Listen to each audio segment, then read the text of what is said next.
Les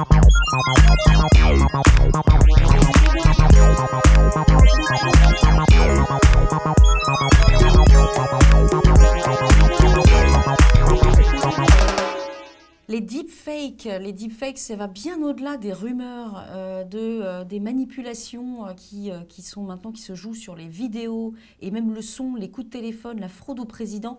On va en parler tout de suite avec vous, Émilie Ranoux. Bonjour. Bonjour. Bienvenue, vous êtes avec moi une de mes premières invitées sur le plateau de Hors Normes. Donc je suis ravie de vous recevoir pour cette première. Vous êtes data scientist chez Equimetrix, qui est une entreprise française, peu connue d'ailleurs, qui est spécialisée, je crois, dans la data science pour les entreprises.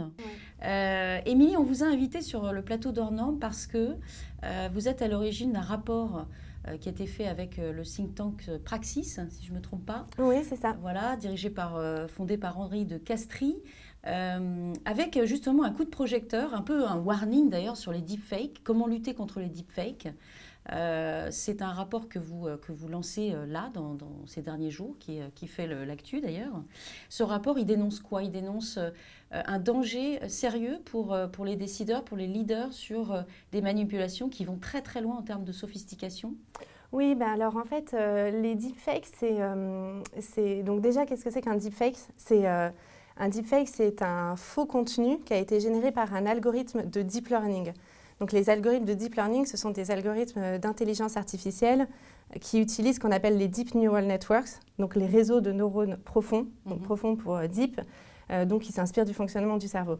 Et ces algorithmes de deep learning, donc on en a déjà entendu parler il y a de nombreuses années, mais ils existent depuis les années 90 environ. Mais par contre, en fait, l'augmentation de puissance de calcul des dernières années et l'augmentation du nombre de données fait qu'aujourd'hui, ces algorithmes d'intelligence artificielle sont beaucoup plus puissants et beaucoup plus accessibles aussi à la population. Donc en fait, on est face là aujourd'hui à une vulgarisation en fait, de l'utilisation des deepfakes, c'est-à-dire que n'importe qui maintenant peut créer un deepfake assez facilement en téléchargeant une simple app sur un téléphone. Et aujourd'hui, en plus avec les réseaux sociaux qui peuvent massivement relayer ces informations de manière virale, l'impact des deepfakes peut être énorme. Alors, il y a eu des deepfakes, on va dire, malheureusement célèbres, comme avec Facebook, je crois. Est-ce qu'on peut revenir un petit peu sur cette deepfake qui a fait grand bruit en 2019 ?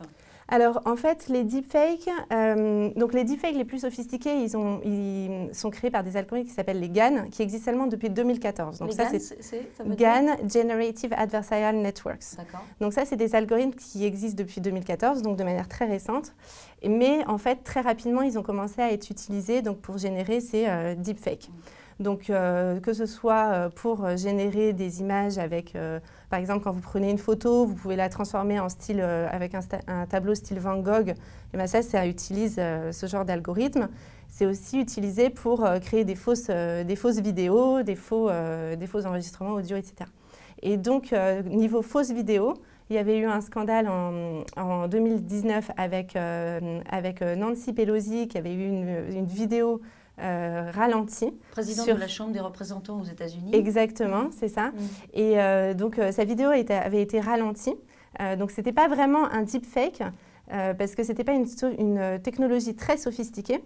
Mais donc, il y a eu énormément de débats à ce moment-là pour dire Facebook, vous devez retirer cette vidéo qui décrédibilise cette... Bien sûr. Parce qu'en fait, on lui fait dire des choses qu'elle ne dit pas, donc c'est quand même assez grave. Voilà, et ça a été relayé sur les réseaux sociaux par les équipes de Trump, donc vraiment, c'est devenu viral, donc plus de 3 millions de vues en 3 jours environ. Et donc, en réponse à ça, Facebook refusait de retirer cette vidéo parce qu'il disait c'est la liberté d'expression, c'est pas à nous de retirer ce qui est faux, etc. Et en réponse à ça, donc un artiste a voulu prendre Mark Zuckerberg à son propre piège et a créé une fausse vidéo de Mark Zuckerberg où il le met en scène pour dire voilà, j'ai compris l'intérêt de voler des millions de données aux utilisateurs, tout ça grâce à une organisation secrète qui s'appelle Spectre, etc. Et cette vidéo a été postée sur Instagram et a fait beaucoup de bruit parce que forcément là, Mark Zuckerberg se trouvait piégé. Donc, il n'a pas retiré cette vidéo suite à cette publication. Elle a été publiée sur Instagram. Par contre, quelques mois après, Facebook a décidé de supprimer et d'interdire les deepfakes. Prochaine étape, c'est une fois que le sujet, on va dire, est pris par les pouvoirs publics au sérieux, c'est ce qu'on appelle le European Digital Service Act. C'est ça, oui. Thierry Breton, le patron évidemment à la Commission européenne sur le sujet de l'innovation, va s'emparer du sujet. C'est ce que vous souhaitez ?